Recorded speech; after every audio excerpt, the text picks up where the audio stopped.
एक संत के लिए धर्म और राष्ट्र से बढ़कर के कुछ नहीं हो सकता। संत है? संत कैसे है वो? बताओ कैसे संत है? मुख्यमंत्री संत होता है? उसकी व्यक्तिगत प्रॉपर्टी कुछ नहीं होती। यही योगी जिसको आप लोग साधु संत कहते हो, हम तो हुमायूं का बेटा अकबर कहते हैं। गुस्सा नहीं होगे? हमारी बात सुनी नहीं जा रही है, हम गुस्सा नहीं होगे? बताओ। धर्म ही उसकी प्रॉपर्टी है, राष्ट्र ही उसका स्वाभिमान है। उत्तर प्रदेश का मुख्यमंत्री तय करेगा कि भारत का राष्ट्रपति तय करेगा? माहौल बनाना है उनको जनता में कि हम इनसे पूछ रहे हैं और ये शंकराचार्य नहीं है। भारत के राष्ट्रपति को भी अधिकार नहीं है कि वो तय करे कि कौन शंकराचार्य है। शंकराचार्य का निर्णय शंकराचार्य करते हैं। अगर कोई राष्ट्रीय स्वाभिमान को चुनौती देता है तो हमें खुल करके उसके सामने आकर के खड़ा हो जाना चाहिए। बहुत स्पष्ट है हमारी आंखों में कि कल हमारा अंतिम दिन कर देने की इनकी इच्छा थी, क्योंकि ऐसे तमाम कालनेमी होंगे जो धर्म की आड़ में सनातन धर्म को कमजोर करने की साजिश रच रहे होंगे। हमें उनसे सावधान होना होगा, उनसे सतर्क रहना होगा। तो आप जो है जब राजनेता हो और मुख्यमंत्री के पद पर बैठे हुए हो, दूसरे टर्म में भी बैठे हुए हो, तो फिर धर्माचार्य बनने का प्रयास आप क्यों कर रहे हो? इसका मतलब कालनेमी तो की जो परिभाषा है वो तो आप ही के करीब खींच रही है चुंबक की तरह। भारत का हित होगा तो सनातन धर्म का हित होगा, और सनातन धर्म का हित होगा तो भारत का हित होगा। दोनों अलग अलग करके नहीं देखे जा सकते। और आज की सबसे बड़ी खबर यही है, ये लड़ाई और ज्यादा बढ़ती चली जा रही है, रुकने और थमने का नाम नहीं ले रही। अब देखिए आगे क्या है। क्या शंकराचार्य पर बैन लगने वाला है?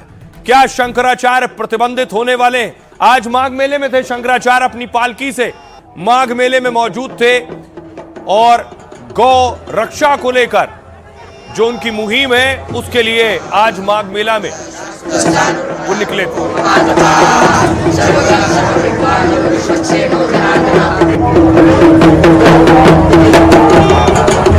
शंकराचार्य अब तक पीछे नहीं हटे। शंकराचार्य ने अनशन जारी रखा हुआ है, अन्न और जल छोड़ रखा है। दूसरी तरफ वो योगी पर हमलावर हैं और योगी आदित्यनाथ आज सोनीपत में थे। योगी आदित्यनाथ एक खास कार्यक्रम में शामिल होने पहुंचे। दरअसल नागे बाबा मंदिर की प्राण प्रतिष्ठा में योगी पहुंचे थे।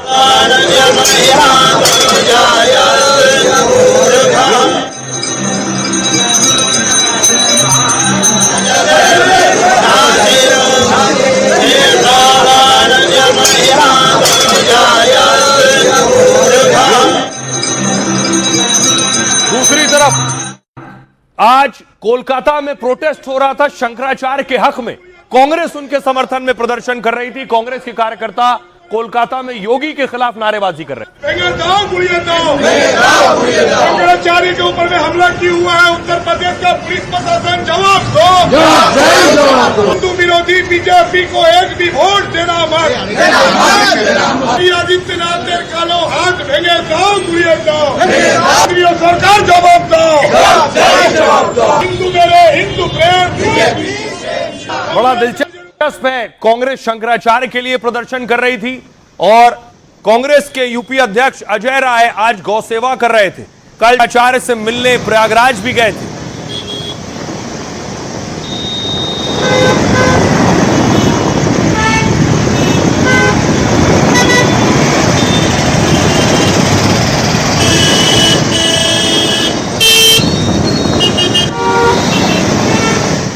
और दूसरी तरफ योगी आदित्यनाथ आज साधु संतों के बीच थे सोनीपत में। योगी महंत मठ स्थल बोहर रोहतक के माननीय विधायक तिजारा से गुजारिश कि माननीय एक बार जोरदार ताली हम सब की तरफ से स्वागत कर रहे हैं।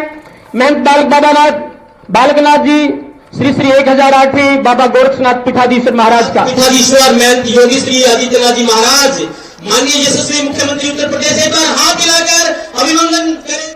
और दूसरी तरफ आज साधु संत शंकराचार्य के मुद्दे पर प्रयागराज के माघ मेला में ही जो हंगामा और बवाल चल रहा है इस पर मंथन कर रहे थे कि कैसे रुके ये बवाल।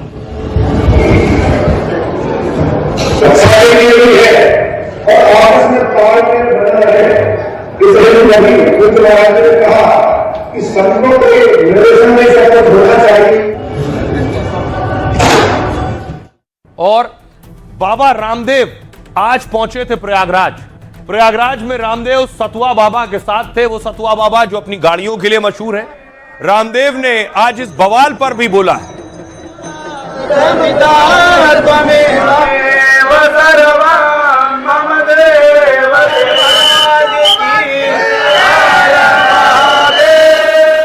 तीर्थों में भी कुछ लोग अलग अलग प्रकार से अपने एजेंडा लेकर के चलते हैं। अहम का, प्रतिष्ठा का एजेंडा नहीं होना चाहिए।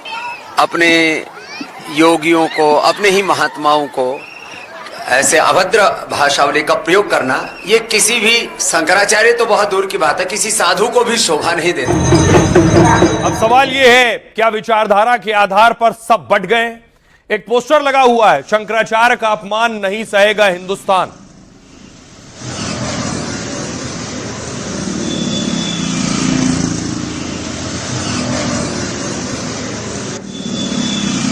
अब आपको बताऊं, देखिए जो लड़ाई चल रही है वो कहां तक पहुंच गई।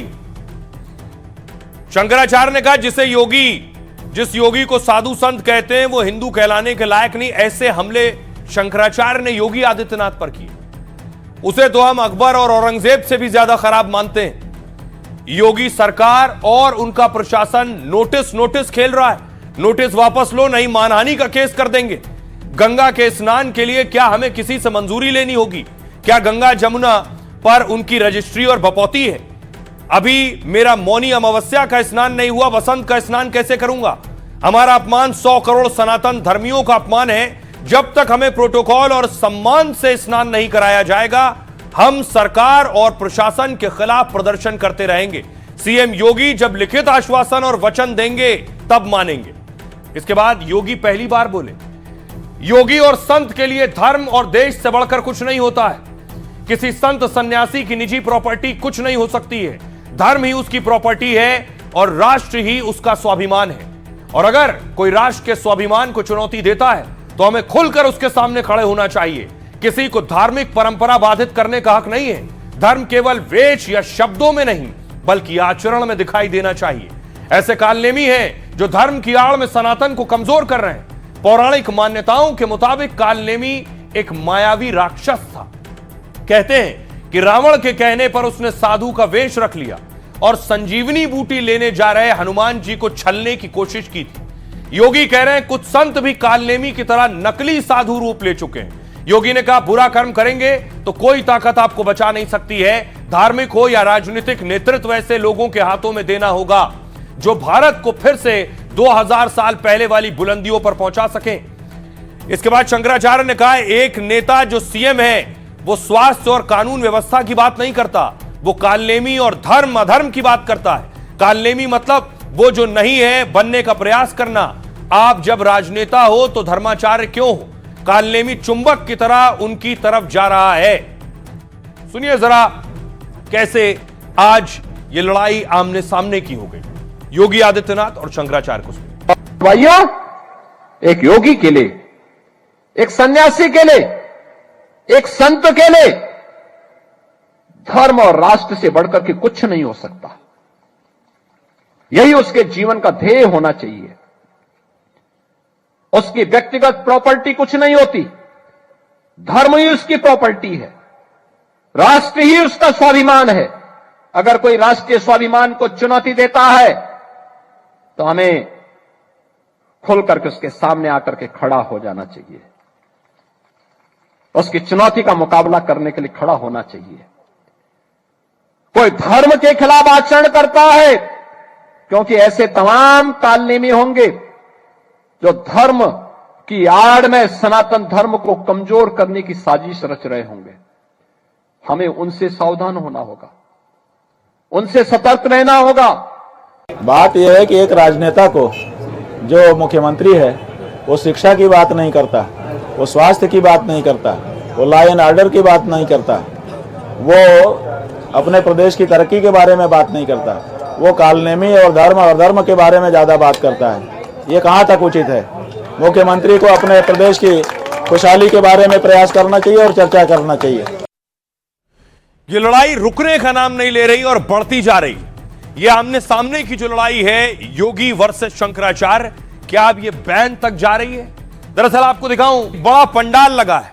ये पंडाल जहां खुद मौजूद है शंकराचार्य, उनके सामने ये पंडाल है और अब उस पंडाल को हटाने की बात हो रही है, शंकराचार्य को बैन करने की बात हो रही है। मैं तस्वीर आपको दिखाऊं, बाकायदा जो नोटिस शंकराचार्य को दिया गया उस नोटिस का जवाब देने आज साधु संत गए थे उस आश्रम से। के पहले आपको जवाब देना है कि आप शंकराचार्य हैं कि नहीं। कहीं 12 नहीं बजा, लगभग 11 सवा 11 बजा हुआ है। कोई अधिकारी यहाँ नहीं है, तो उस जवाब को हम लोग लेकर आए हैं और उस जवाब को लेने के लिए कोई तैयार नहीं है। तो हम लोग यहाँ गेट में उसे चिपकाए दे रहे हैं। गेट में ऐसे चिपका रहे हैं कि अंधा व्यक्ति भी आएगा जब गेट खोलने के लिए तो इस कागज के ऊपर नजर पड़ेगी, तभी वो अंदर जा पाएगा। अब सवाल यह है, क्या शंकराचार्य को लेकर बहुत बवाल और विवाद हो गया, अब क्या उन पर प्रतिबंध लगेगा? क्या शंकराचार्य पर बैन लगेगा? शंकराचार्य स्वामी अविमुक्तेश्वरानंद पर बैन भी लग सकता है। माघ मेले में उनकी एंट्री पर पाबंदी लगाई जा सकती है। सिर्फ इस बार नहीं, आजीवन माघ मेले आने पर रोक संभव है। इतना ही नहीं, उनको दी जाने वाली सुविधाएं वापस ली जा सकती हैं। शंकराचार्य को दी गई जमीन वापस ली जा सकती है। माघ मेला प्रशासन ने शंकराचार्य को दूसरा नोटिस दे दिया है और 24 घंटे में संतोषजनक जवाब ना देने पर एक्शन की बात की है। नोटिस में कहा गया, मौनी अमावस्या पर अपना बैरियर आपने क्यों तोड़ा? दरअसल बैरिकेडिंग लगी थी, वो तोड़ कर आए, ये आरोप है। जो पांटून पुल नंबर 2 इमरजेंसी के लिए बनाया गया था, बिना अनुमति के बग्घी के साथ संगम जाने की आपने कोशिश की है, ये नोटिस में। इससे भगदड़ का खतरा पैदा हो गया, मेले में इंतजाम और ज्यादा बिगड़ गए। आपके कृत्य के चलते श्रद्धालुओं को वापस भेजने में दिक्कत हुई। मना करने पर आपने जिद की और शिष्यों ने पुलिस से विवाद किया है। आपने खुद को शंकराचार्य बताते हुए मेले में बोर्ड लगाए, जबकि आपके शंकराचार्य होने पर सुप्रीम कोर्ट की रोक है। शंकराचार्य ने नोटिस का जवाब देकर प्रशासन पर ही सवाल उठा दिए। शंकराचार्य ने कहा, मेले में कुछ अफसरों ने जानबूझकर अव्यवस्था पैदा की और बाद में आरोप मुझ पर डालने की कोशिश की गई है।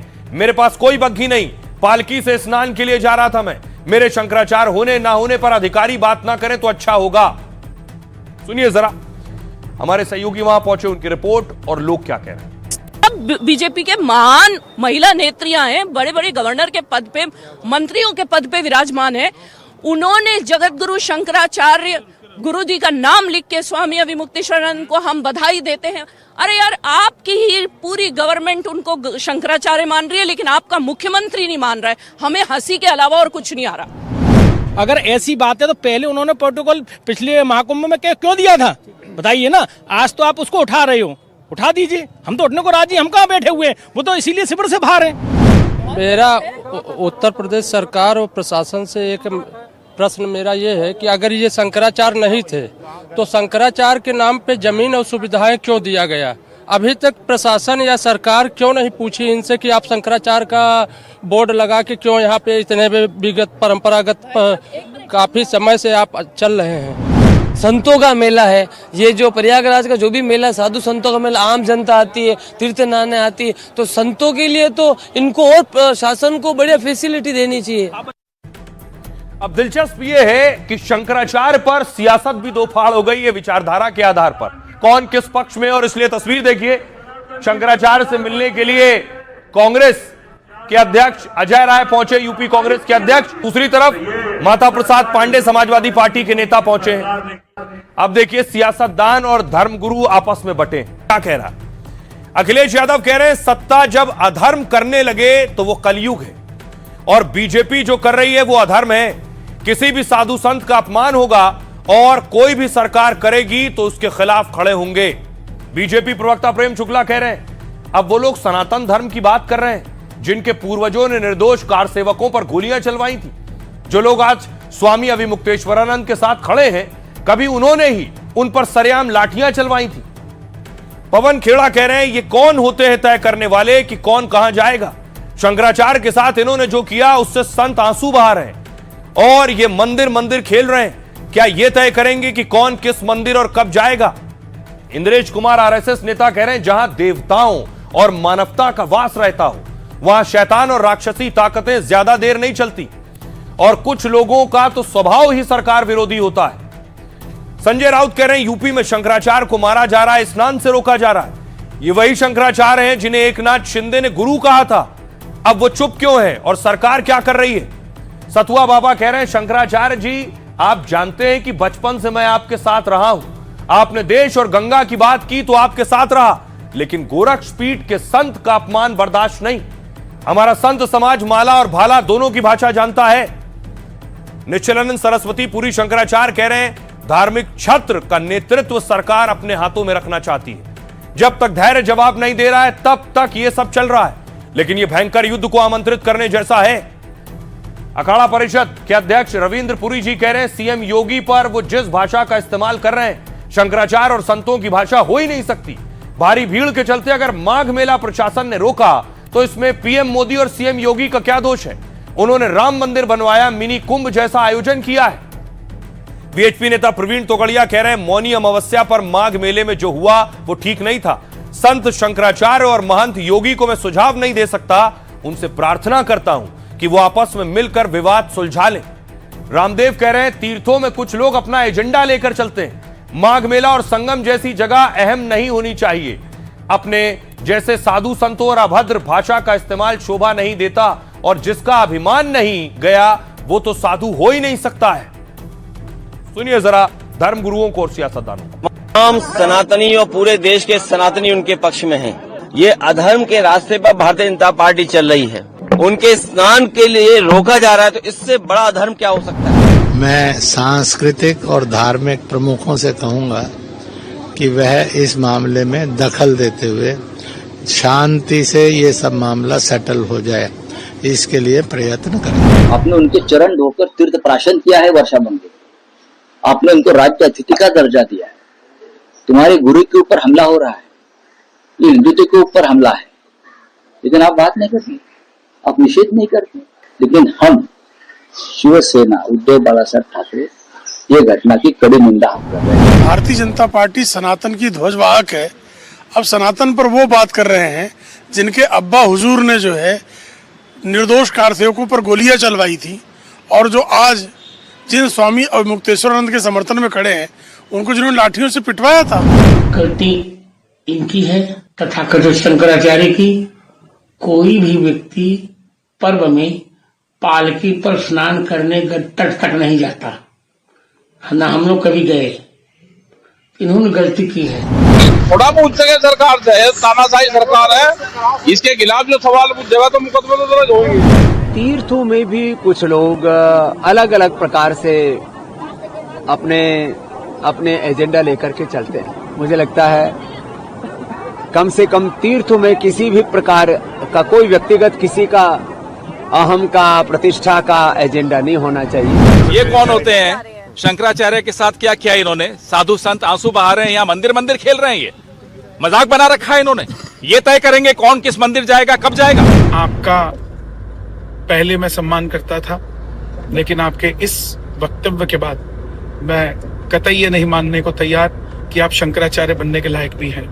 सुप्रीम कोर्ट के अंदर अभी भी ऑलरेडी ये चल रहा है कि आप शंकराचार्य हैं ही नहीं। विरोध वैचारिक हो सकते हैं, लेकिन कमर से नीचे वार करना, जिस प्रकार योगी जी के माता पिता पर प्रश्न उठा करके कि हुमायूं की औलाद अकबर है, ऐसे शब्दों का प्रयोग किसी धर्माचार्य को शोभा नहीं देता। इतने वैचारिक मतभेद के बावजूद इंसानियत के नाते उन पे हुए अत्याचार का मैं विरोध करता हूं।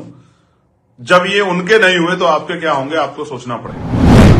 ये कि आपके पास ईगो है, ईगो प्रॉब्लम आपकी है, तुम अपने ईगो को फिल करना चाहते हो। ईगो फुलफिल ऐसे नहीं होगा भाई। आपको क्यों सरकार प्रोटोकॉल देगा? मेरे महात्मा बोलेंगे मुझे भी तो हमें भी दिलाओ। अब देखिए क्या शंकराचार्य सियासी हैं। विरोधी बहुत से ये भी सवाल कर रहे हैं। कुछ तस्वीरें देखिए। एक तस्वीर सबसे ज्यादा वायरल है जो शंकराचार्य की 2015 की, जब अखिलेश सरकार में उन पर लाठीचार्ज हुआ। वो काशी में मौजूद थे और चाहते थे वो मूर्ति विसर्जन करना। मारिए, मारिए, मारिए, मारिए,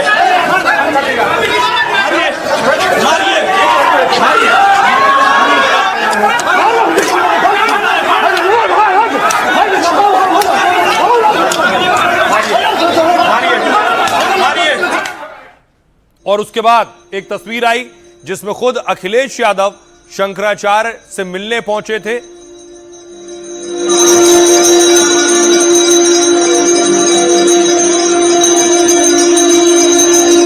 और और इस बीच एक और तस्वीर आई जिसमें शंकराचार्य उद्धव ठाकरे एंड फैमिली से मिलने के लिए पहुंचे थे।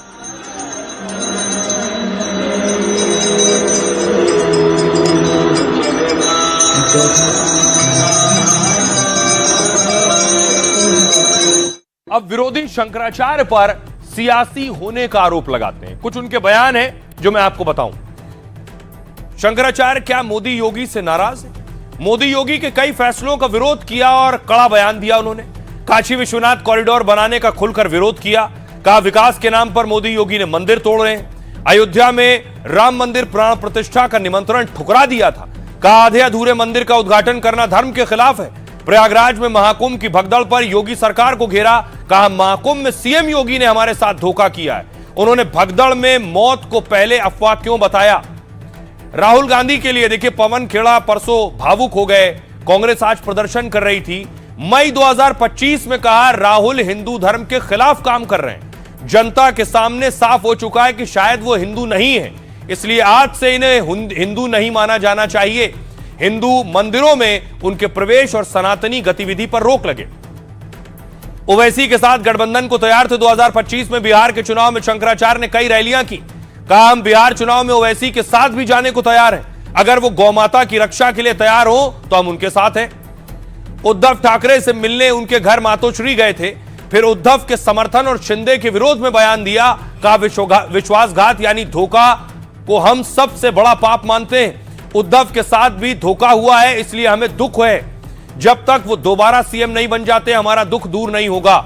उद्धव ने जब बीजेपी के साथ गठबंधन तोड़ा तब कुछ नहीं बोले थे। संत रामभद्राचार्य पर शंकराचार्य ने कई बार विवादित बयान दिया। एक बार कहा जो विकलांग होता है उसे सन्यास का अधिकार नहीं है। शास्त्रों के विरोध में आप कैसे सन्यासी बनकर घूम रहे हो? केवल राजनीतिक साठगांठ से बड़े बड़े पुरस्कार ले लिए। एक बार कहा था दिखाई नहीं देता तो क्या सुनाई भी नहीं देता। इस तरह के शब्दों का इस्तेमाल शंकराचार्य ने किया। उनके जरा यह बयान सुनिए।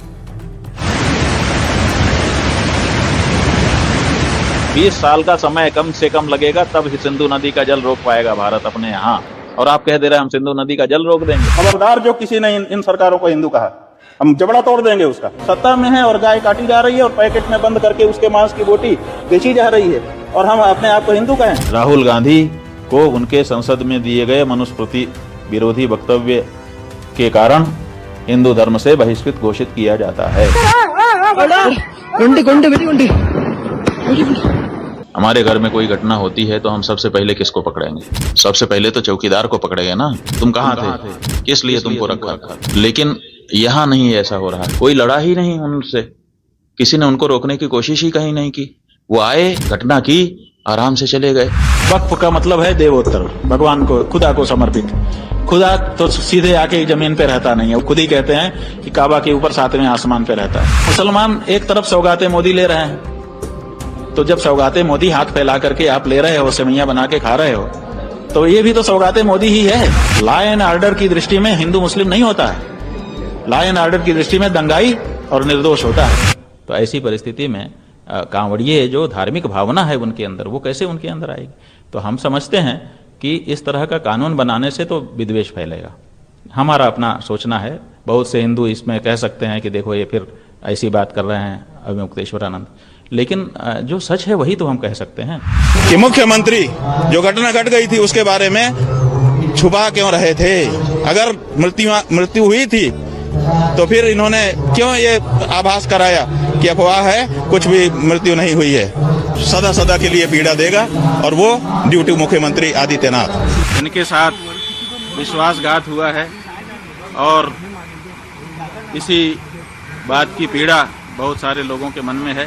तक पुनः महाराष्ट्र के मुख्यमंत्री की कुर्सी पर आप विराजमान नहीं हो जाते, तब तक हम लोगों के मन का ये जो दर्द है, ये पीड़ा है, ये दूर नहीं हो सकती है। और इस बीच बड़ी खबर आ रही है, आपको बता दें, एक तरफ योगी बनाम शंकराचार्य, दूसरी तरफ इसको लेकर विवाद के बीच यूपी के डिप्टी सीएम केशव प्रसाद मौर्य का बड़ा बयान आया। उन्होंने अविमुक्तेश्वरानंद को पूज्य शंकराचार्य जी कहकर संबोधित किया है और कहा है कि मैं पूज्य शंकराचार्य जी का आदर करता हूं, वे कल आकर स्नान करें, विवाद को खत्म करें। सुनिए। वर्तमान बॉल चल रहा है क्या शंकराचार्य जी पे नहीं, पूज्य शंकराचार्य जी के चरणों में प्रणाम है। वो बढ़िया स्नान करें, उनसे प्रार्थना है और यह विषय का समापन करें, ऐसे आग्रह है। तो क्या केशव प्रसाद मौर्य इस मामले को सेटल कर रहे थे या दूसरी लाइन ले रहे थे, अब यह भी सवाल है। आइए खबरों में आगे बढ़ते हैं। यूपी से एक और बड़ी खबर आई है आज। यूपी से खबर यह है कि जिम में आरोप लगा है, जो जिम में एक ट्रेनर और कोच थे वो धर्मांतरण के लिए दबाव बना रहे थे लड़कियों पर, और न सिर्फ दबाव बल्कि आरोप यह लगा है कि वो उनके एआई वीडियो बना रहे थे। अगली तस्वीर देखिए। आज यूपी पुलिस ने एनकाउंटर कर दिया उनमें से एक का जिन पर यह आरोप लगे थे।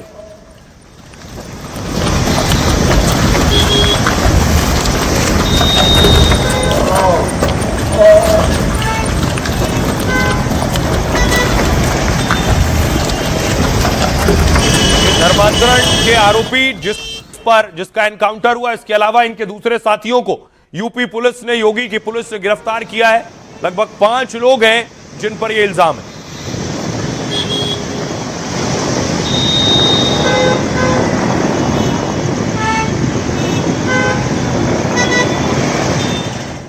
अब देखिए क्या हो रहा था जिम में जो आरोप लगे।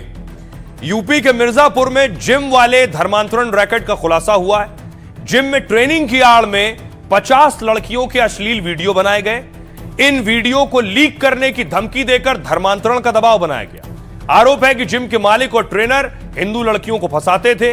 वो जिम में आने वाली हिंदू लड़कियों से पहले दोस्ती करते थे, फिर बहला फुसलाकर उनके साथ प्यार का नाटक करते थे, फिर नजदीकी दिखाते हुए लड़कियों की फोटो और वीडियो बना लेते थे। बाद में एआई से एडिट करके उनकी फोटो और वीडियो अश्लील बना देते थे, फिर लड़कियों को ब्लैकमेल करते और धर्म परिवर्तन का दबाव बनाते थे। ट्रेनिंग के नाम पर धर्मांतरण का नेटवर्क 1 2 नहीं 5 जिम में चल रहा था। योगी की पुलिस को शिकायत मिली, तुरंत एक्शन शुरू हुआ। मुख्य आरोपी और एक जिम मालिक फरीद का एनकाउंटर किया गया। इस मामले में दूसरे जिम के मालिक और ट्रेनर समेत 5 और को गिरफ्तार किया गया है और धर्मांतरण का रैकेट चलाने वाले 5 जिम को सील कर दिया गया। पुलिस जिम ट्रेनर और मालिक के 2 साल के फुटेज खंगाल रही है और 5 जिम की फंडिंग की भी जांच की जा रही है। सुनिए जरा इस मामले में पुलिस क्या कह रही है और योगी ने आज क्या कहा। धर्मांतरण के संबंध में 2 अभियुक्त पंजीकृत हुए थे, जिसकी विवेचना करते हुए 4 अभियुक्तों को जेल भेजा गया था। उसमें एक जिम का संचालक था, जिम का मालिक था, जिसका नाम था फरीद, जो मुख्य अभियुक्त था, वांछित चल रहा था। उस व्यक्ति के द्वारा पुलिस पार्टी पर फायरिंग की गई। अपराधी के द्वारा शातिर व्यक्ति था। पुलिस पार्टी के द्वारा आत्मरक्षार्थ फायरिंग की गई, इसमें वो घायल हुआ। घायल व्यक्ति का नाम फरीद है, जो कि जिम संचालक है, जो कि एक जिम चलाता है, जिसका नाम आयरन फायर है। ये उस पूरी घटना का मुख्य सूत्रधार था, मुख्य अभियुक्त था। डेमोग्राफी बदलने की जो साजिश हो रही है, लव जिहाद के नाम पर हमारी बेटियों के साथ जो खिलवाड़ किया जा रहा है, इसको रोकेंगे, सख्ती से रोकेंगे। जागरूक करेंगे परिवारों को संस्कारित करेंगे और संस्कारवान परिवार के माध्यम से एक सशक्त राष्ट्र के निर्माण की दिशा में जो प्रवर्तमान अभियान है, इस अभियान में हम भी योगदान देंगे। और आइए खबरों में आगे बढ़ते हैं। आज की एक और तस्वीर आई है, दिल दहला देने वाली तस्वीर कि कैसे ट्रेन की चपेट में एक ट्रक आ गया है। ये देखिए झारखंड की तस्वीर है, देवघर की। ट्रेन ट्रैक पर थी और ट्रक निकल रहा था उसी बीच।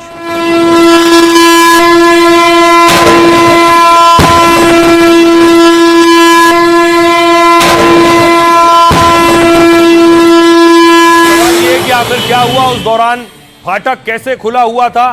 अमूमन इस वक्त फाटक बंद रहता है और तभी ट्रक गुजर रहा था वहां से। तो निकलिए ना, आप निकलिए, जितना रखना है।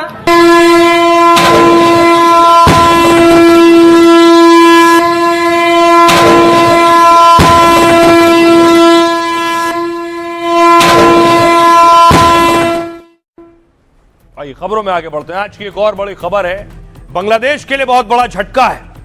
T20 वर्ल्ड कप से बांग्लादेश आउट। हालात वैसे ही बन गए हैं। बांग्लादेश में किस तरह से हिंदुओं के साथ हिंसा हुई, उसका जवाब यह हुआ कि मुस्तफिजुर को आउट कर दिया गया केकेआर से। इसका गुस्सा बांग्लादेश ने निकाला कि वो अब मैच नहीं खेलेंगे भारत आकर।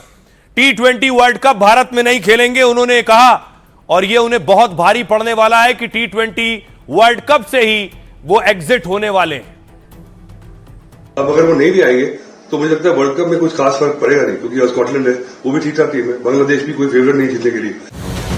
बांग्लादेश ने सुरक्षा कारणों से भारत में खेलने से इनकार किया तो दुनिया हैरान रह गई। भारत में बांग्लादेश को क्रिकेट मैच खेलने में आखिर दिक्कत क्या है? वो भी तब जब बांग्लादेश के हालात पर दुनिया भर में सवाल उठ रहे हैं। पिछले 45 दिनों में बांग्लादेश में 15 हिंदुओं की हत्या हो चुकी है। चुनाव से पहले बांग्लादेश में हिंसा थमने का नाम नहीं ले रही। यूनुस सरकार पर कट्टरपंथियों के आगे सरेंडर करने का आरोप लगा। शुरुआत में बांग्लादेश को लगा था कि उसकी मांग पर आसानी से मैच श्रीलंका शिफ्ट हो जाएगा, लेकिन अब बांग्लादेश पर T20 से बाहर होने का खतरा मंडरा रहा है। आईसीसी की डेडलाइन के बाद भी बांग्लादेश ने अपनी मांग नहीं छोड़ी है, लेकिन बांग्लादेश की जिद की वजह से स्कॉटलैंड का विश्व कप खेलने का रास्ता खुलता दिख रहा है। अब देखिए बांग्लादेश के साथ क्या खेला हो गया। ऐंठ में थे, मुश्किलों में फंस गए। T20 वर्ल्ड कप खेलने से बांग्लादेश ने खुद को बाहर कर लिया। भारत में खेलने से इनकार किया और बांग्लादेश बाहर। बांग्लादेश भारत में T20 वर्ल्ड कप मैच नहीं खेलना चाहता। आईसीसी ने बांग्लादेश को 1 दिन की मोहलत दी थी। आईसीसी ने कहा था तय शेड्यूल पर भारत में ही आपको खेलना होगा। बांग्लादेश सरकार और बीसीबी की बैठक में यह फैसला हुआ। बैठक के बाद बीसीबी ने कहा आईसीसी के साथ बातचीत बंद नहीं करेंगे। हम चाहते हैं कि आईसीसी हमारी चिंताओं पर ध्यान दे।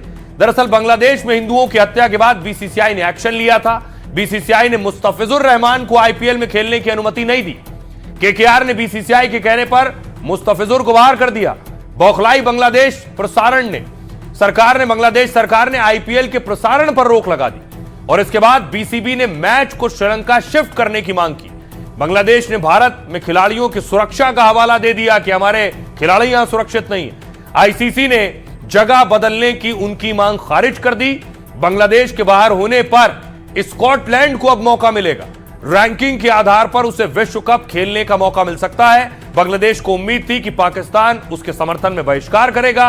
पाकिस्तानी बोर्ड ने आईसीसी मीटिंग में बांग्लादेश का समर्थन किया था, लेकिन पाकिस्तान ने बैठक में टूर्नामेंट से हटने की बात नहीं कही है। अब देखिए वो कह रहे हैं बांग्लादेश से अपना देखो यार, लेकिन बांग्लादेश कैसे और बुरी स्थिति में आ जाएगा। उनकी माली हालत खराब हो जाएगी अगर मैच नहीं खेलेंगे, जो पाकिस्तान का हुआ है। भारत में ना खेलने का फैसला बांग्लादेश को बहुत भारी पड़ सकता है। अगर Bangladeshi team world cup match नहीं खेलती है तो इससे उसे भारी आर्थिक नुकसान का सामना करना पड़ेगा। दरअसल बांग्लादेश भले ही पाकिस्तान के रास्ते चल रही हो, लेकिन बांग्लादेश क्रिकेट बोर्ड की ताकत पाक से भी आधी है। बीसीसीआई का नेटवर्थ है 18,000 करोड़, बांग्लादेशी क्रिकेट बोर्ड का नेटवर्थ है 500 करोड़। यानी कहां 18,000 करोड़ और कहां 500 करोड़।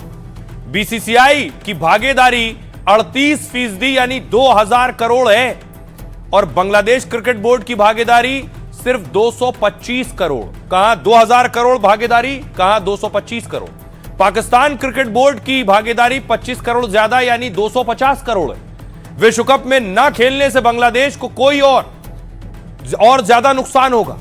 पाकिस्तान की तरह बांग्लादेश ने भारत से क्रिकेट संबंध खराब किए, तो जिस तरह भारत की टीम पाक में द्विपक्षीय सीरीज नहीं खेलती है, उसी तरह भारत आगे बांग्लादेश के दौरे से इनकार कर सकता है। बांग्लादेशी टीम और उनके खिलाड़ियों को रैंकिंग का नुकसान होगा। आईपीएल में पाक की तरह बांग्लादेशी क्रिकेटर्स बैन हो सकते हैं। विश्व कप ना खेलने से बांग्लादेश को भागीदारी राशि नहीं मिलेगी, यह हाल होगा और भागीदारी राशि 4.5 करोड़ रुपए से ज्यादा है।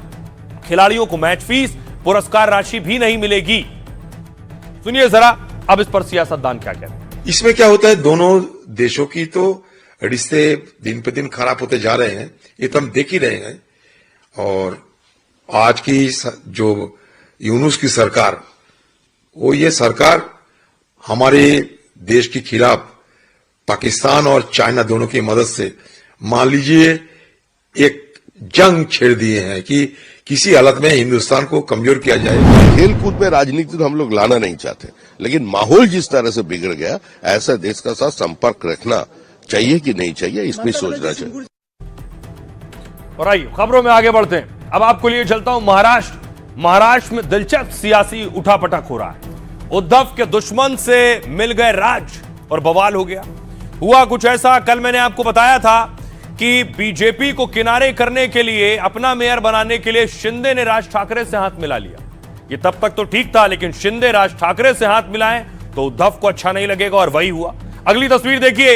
आज जो तस्वीर सामने आई, संजय राउत राज ठाकरे के घर पहुंच गए इस घटना के बाद।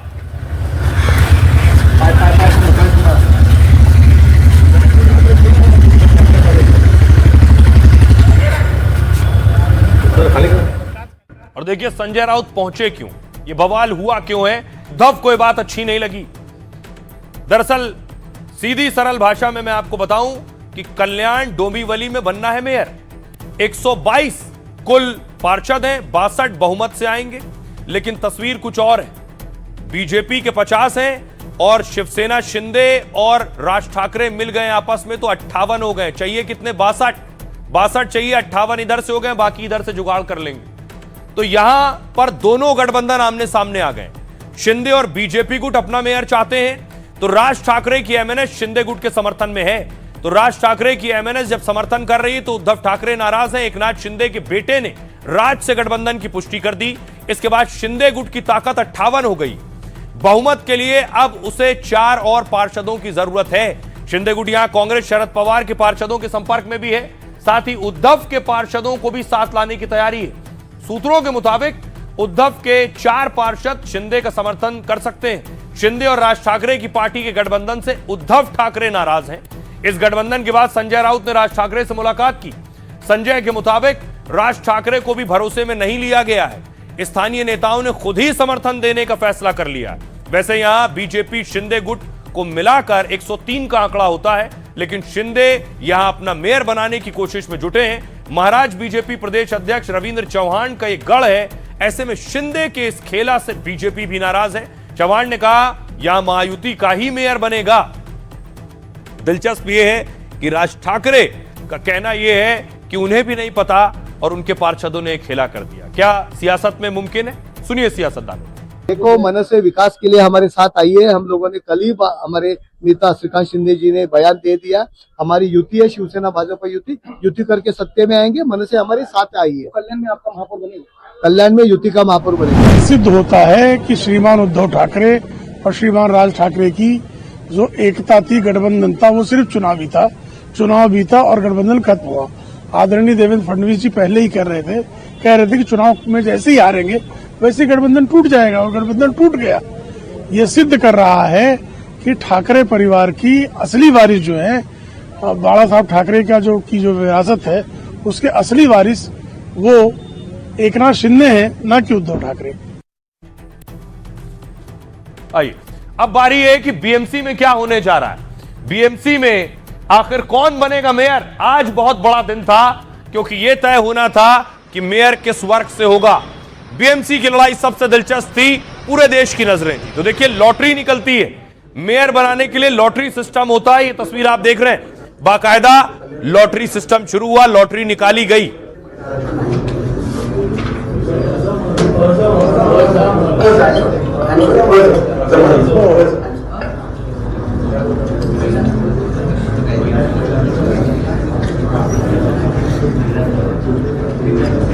अब देखिए लॉटरी से निकला क्या है। देश की सबसे अमीर महानगर पालिका बीएमसी की मेयर अब महिला होगी। लॉटरी से यह निकला है। लॉटरी ड्रॉ के बाद इसका ऐलान किया गया। 74,000 करोड़ वाली महापालिका की कुर्सी पर महिला मेयर बैठेगी। इस बार सामान्य वर्ग की एक महिला मेयर बैठेगी। हालांकि महिला मेयर कौन होगा, इस पर अभी सस्पेंस है। देवेंद्र फडणवीस का कहना है चुनाव नतीजों में बीजेपी बीएमसी में नंबर 1 पार्टी बनी है। रिजल्ट के बाद फडणवीस ने कहा था बीएमसी का मेयर बीजेपी का होगा।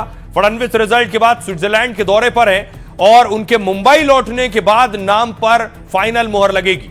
लॉटरी के बाद बीजेपी में मेयर पोस्ट की दावेदारी तेज हो गई है। 3 बार की पार्षद अलका केलकर का नाम आगे चल रहा है। अलका केलकर उप महापौर भी रह चुकी हैं। बीजेपी की ऋतु तावड़े और राजश्री भी इस रेस में चल रही हैं। एकनाथ शिंदे का कहना है नतीजों के बाद शिंदे गुट ने अपने पार्षदों को होटल में रखा है। हालांकि विपक्ष ने इसको लेकर सवाल उठाए। शिंदे ने भी बीएमसी के मेयर पद से दावा नहीं छोड़ा है। बाल ठाकरे जन्मशती को शिंदे ने हवाला दिया है। कार्यकर्ताओं की इच्छा है कि इस मौके पर शिवसैनिक मेयर बने, कहना है। 30 साल से बीएमसी पर शिवसेना का कब्जा है। शिवसेना में 2 गुट बनने के बाद यह पहला चुनाव है। हार के बाद उद्धव ने बीएमसी मेयर को लेकर बयान दिया था। अगर भगवान चाहेंगे तो शहर में उनकी पार्टी का मेयर होगा। दरअसल उद्धव को लॉटरी से किस्मत पलटने की उम्मीद थी। अब कैसे? लॉटरी के बाद उद्धव गुट की सारी उम्मीदें टूट गईं। अगर लॉटरी में यह पद एसटी वर्ग की महिला के लिए आरक्षित होता, ऐसी स्थिति में इस कैटेगरी से उद्धव गुट के पास 2 उम्मीदवार थे। एसटी कैटेगरी की सिर्फ 2 महिला उम्मीदवार जीत कर आई हैं और वो दोनों उद्धव ठाकरे की पार्टी से ही हैं। लॉटरी के बाद उद्धव गुट ने नियम बदलने का आरोप लगाया है। बीएमसी के लिए नियम बदले गए हैं। ओबीसी या एसटी का मेयर होना था। कांग्रेस का कहना है लॉटरी नतीजे के बाद आरोप लगाया कांग्रेस ने। विजय वडेट्टीवार ने कहा लॉटरी सिस्टम फिक्स था पहले से। आइए अब आपको बताऊं कि दरअसल बीएमसी के आंकड़े क्या कह रहे हैं, कौन बहुमत के करीब है और कौन अपना मेयर बनाने की स्थिति में है। जरा यह है नंबर गेम।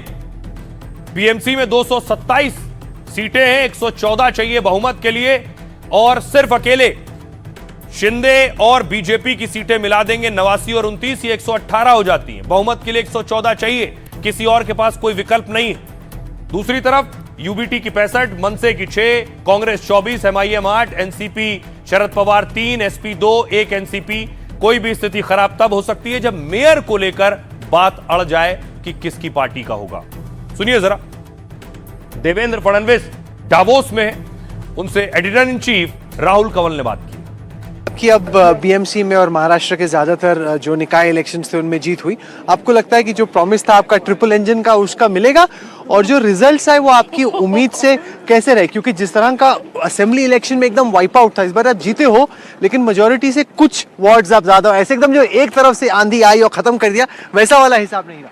नहीं, देखिए पहली बात तो यह है कि आप अगर महाराष्ट्र में देखें तो कुल 29 महानगर पालिकाओं के चुनाव हुए और इस 29 महानगर पालिकाओं में 2800 सीटें थी।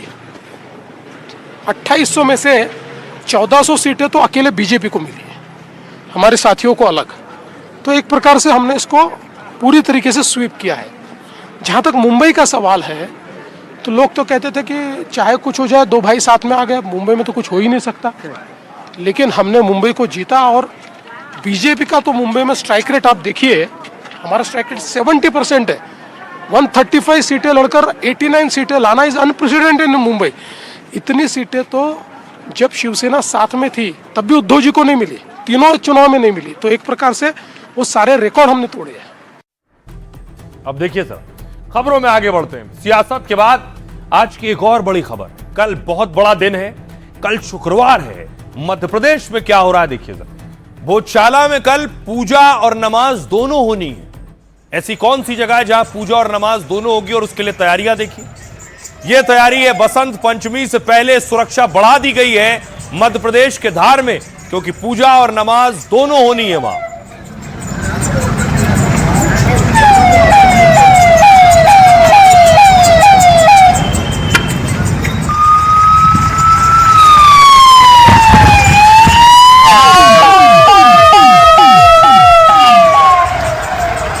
तो कल पुलिस के लिए चुनौती है कि सब कुछ शांतिपूर्ण तरीके से हो जाए। ये भोजशाला के अंदर की तस्वीरें हैं। भारी सुरक्षा बल की तैनाती है, 800 से ज्यादा पुलिस यहां भोजशाला में तैनात किए जाएंगे।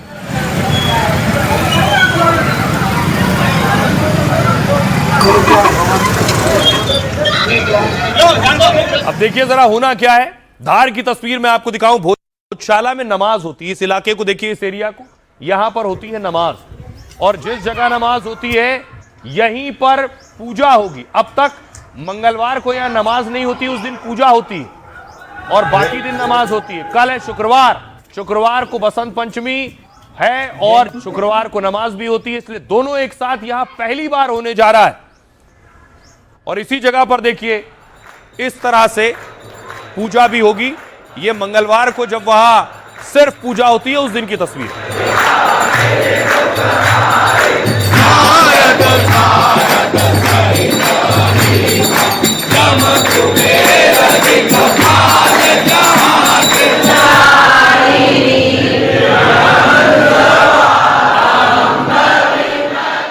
आइए अब आपको दिखाऊं कि ये जो भोजशाला है ये कैसी दिखती है, कैसी जगह है, जरा वो भी देखिए, फिर इसके बारे में आपको बताएंगे बवाल क्या है और उसका इतिहास क्या है। ये भोजशाला के अंदर की तस्वीरें।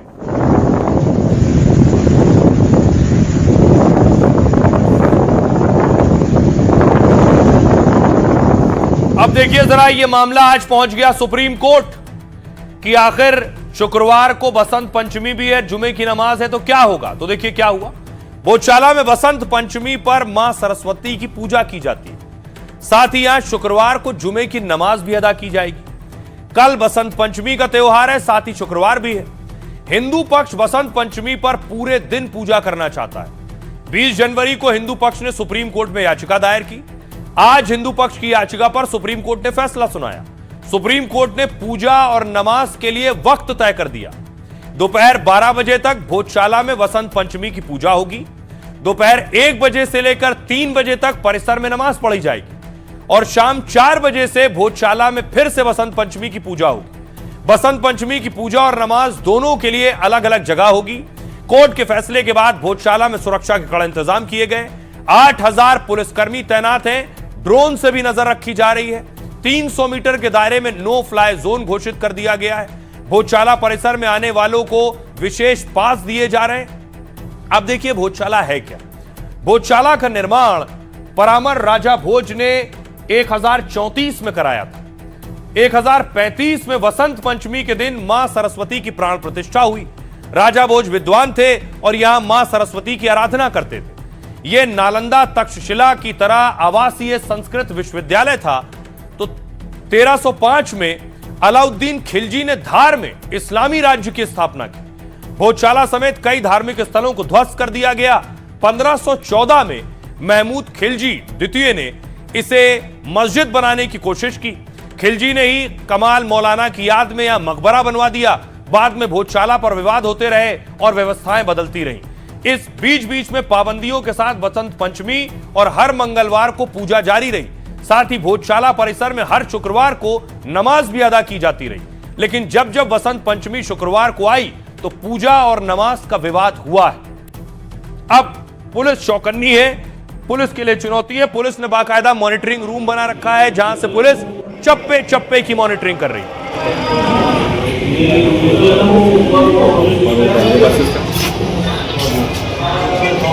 जो सुप्रीम कोर्ट ने निर्देश दिया है वो न्याय संगत है। उन्होंने हिंदुओं के समय पे पूजा करनी चाहिए, मुस्लिम भाइयों को अपने समय पर नमाज अदा करनी चाहिए और इसका पालन सबको मिलकर करना चाहिए। ये कांग्रेस पार्टी का स्पष्ट मत है। 2003 से यही परिपाटी चली आ रही है कि सुबह 12 से पहले हिंदू और 1 से 3 मुस्लिम नमाज पढ़ते हैं। इसी के बाद 3 बजे के बाद 4 बजे से हिंदू समाज भी वहां फूल वगैरह चढ़ा सकते हैं। ये और अब प्रशासन की जवाबदारी है कि इस माननीय उच्चतम न्यायालय के फैसले का सख्ती से पालन करें। वहाँ पे थ्रू आउट द डे जैसे ट्रेडिशनल ढंग से हिंदू समाज के लोग वहाँ पे पूजा पाठ करते चले आ रहे हैं, वो पूजा पाठ करेंगे और वहाँ पे एक डेजिग्नेटेड जगह पे पास इशू करने के बाद और जो नंबर्स इंडिकेट किए जाएंगे उस नंबर्स को देखने के बाद वहाँ पे नमाज अदा कराई जाएगी। खबरों में आगे बढ़ते हैं। आज की एक और बड़ी खबर है और दर्दनाक खबर है। जम्मू कश्मीर के डोडा में 10 जवान शहीद हो गए आज। दरअसल एक बहुत गहरी खाई थी। डोडा में पहले भी हादसे हुए, कई बस और ट्रक गिर गए। यह तस्वीर मैं उस खाई की दिखा रहा हूं जहां जवानों से भरी बस गिर गई। लगभग 20 से ज्यादा जवान उस बस में मौजूद थे। मिलिट्री ट्रक था संभव है और वो गिर गया, जिसमें 10 जवानों की मौत हो गई। अगली तस्वीर देखिए। उसके बाद फौरन मौके पर एम्बुलेंस पहुंची है। एम्बुलेंस ने घायल जवानों को अस्पताल पहुंचाया।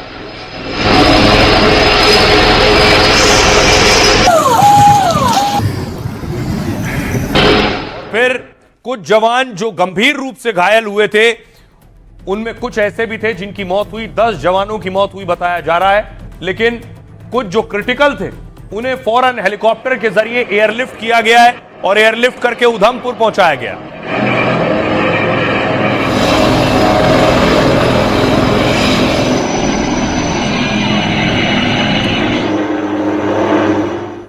और आइए आपको बताऊं कैसे दर्दनाक हादसा हुआ। कुछ इस तरह, जम्मू कश्मीर के डोडा में सेना की गाड़ी 400 फीट गहरी खाई में गिर गई।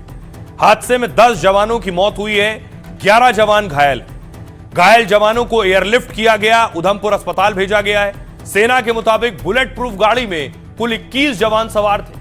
जवान एक ऑपरेशन के लिए डोडा से ऊपरी पोस्ट की तरफ जा रहे थे और उस वक्त भद्रवा चंबा इंटर स्टेट रोड पर मौसम बेहद खराब था और इसी दौरान खन्नी टॉप के पास एक मोड़ पर गाड़ी बेकाबू हो गई। अचानक ड्राइवर ने कंट्रोल खो दिया और गाड़ी सीधे खाई में जा गिरी। हादसे की सूचना मिलते ही सेना ने रेस्क्यू ऑपरेशन चलाया। हादसे पर रक्षा मंत्रालय और गृह मंत्री ने शोक व्यक्त किया है, संवेदनाएं व्यक्त की हैं। सुनिए जरा डोडा के डीसी क्या कह रहे हैं। हमारे 10 जवान शहीद हुए हैं और 11 और जवान थे, उनमें से 10 हमारे सीरियस हैं। उन सबको एयरलिफ्ट करके कमांड हॉस्पिटल उधमपुर ले जाया गया है। अब जो हमारे ये 10 शहीद हुए हैं इनके लास्ट राइट्स के लिए और इनकी फैमिलीज को हैंड ओवर करने के लिए इनको भी डिस्पैच किया। सर वजह क्या है, हादसे की वजह क्या है? रोड एक्सीडेंट है, आप जानते हैं बर्फीला इस टाइम पे टाइम है और वहां पे बर्फ जमी हुई थी रोड पे, उसी पे गाड़ी स्लिप हुई है।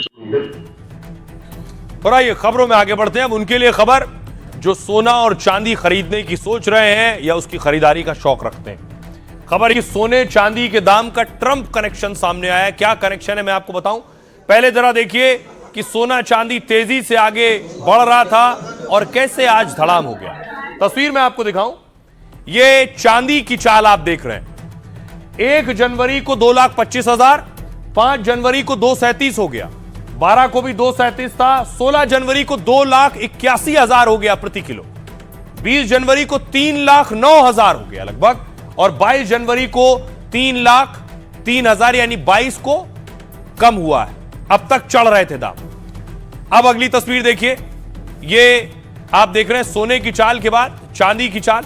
1 जनवरी को 1,33,000 ये सोने की चाल है। इससे पहले मैंने आपको चांदी की चाल बताई है। 1,33,000, 5 जनवरी को 1,36,000, 12 जनवरी को 1,40,000, 16 जनवरी को 1,41,000, 20 जनवरी को 1,47,000 और 22 जनवरी को 1,51,000। आखिर ये दाम किस तरह से चढ़ और गिर रहे हैं? अब गिरने शुरू हुए, अब तक चढ़ रहे थे। चढ़ क्यों रहे थे और गिर क्यों रहे हैं उसके पीछे ट्रंप का कनेक्शन है और ट्रंप के टैरिफ का कनेक्शन। टैरिफ नहीं लगाऊंगा, फिलहाल मैं 1 फरवरी से लागू होने वाला टैरिफ नहीं लगाऊंगा। अब देखिए, जब तक टैरिफ का डर दिखा रहे थे तब तक सोने चांदी के दाम ऊपर जा रहे थे। टैरिफ नहीं लगाऊंगा, दाम गिरने लगे। कनेक्शन है। आज सोना चांदी के दामों में गिरावट आई है। चांदी प्रति किलो 15,000 से ज्यादा सस्ती हुई और हालांकि चांदी की कीमत अभी भी 3 लाख के पार है।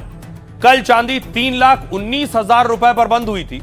सोने के दाम में प्रति 10 ग्राम 2,700 रुपए की कमी आई है। सोने का भाव आज प्रति 10 ग्राम 1,51,000 रुपए। एक दिन पहले सोना 1,55,000 पर पहुंचा था, लेकिन आज सोना चांदी के दाम कम होने की कई वजह है।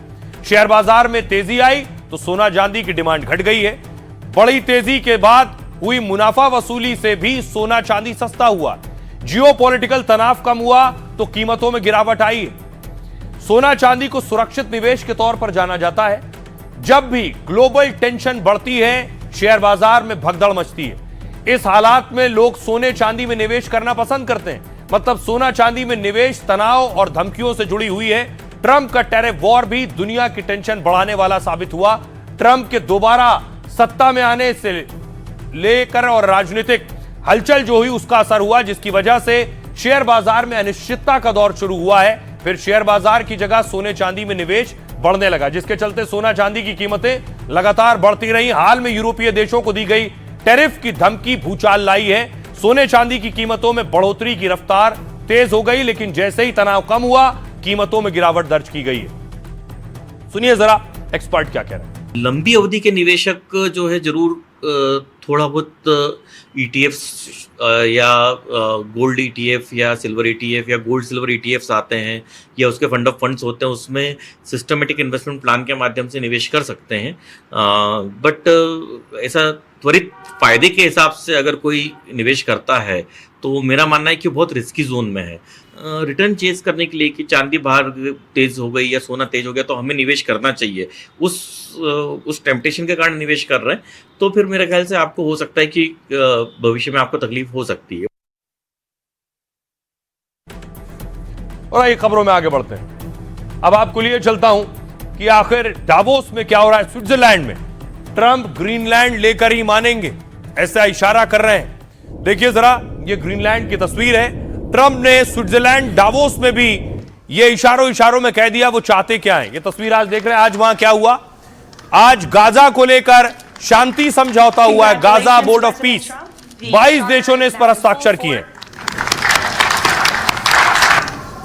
अगली तस्वीर दिखाऊं मैं आपको, वहां शाहबाज शरीफ बैठे थे।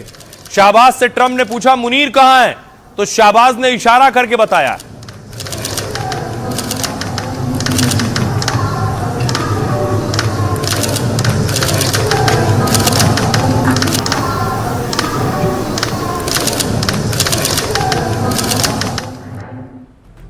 तो राइट, अब बारी है लाइफ का फंडा की। क्या है खास, जिंदगी में जो भी करना है अपना लक्ष्य यानी मकसद बिल्कुल साफ रखिए। यानी क्या बनना है, क्या करना है, उस पर किसी तरह का शक शुबा या संदेह नहीं होना चाहिए। साफ लक्ष्य की सबसे बड़ी मिसाल है महान हिंदू सम्राट पृथ्वीराज चौहान। अंधे होने पर भी पृथ्वीराज चौहान ने एक चौपाई के जरिए मोहम्मद गौरी को मार गिराया था। वैसे पृथ्वीराज चौहान ने 17 बार अफगान शासक मोहम्मद गौरी को हराया था, लेकिन 18वीं बार धोखे से हराकर उन्हें और उनके दोस्त को बंदी बना लिया गया।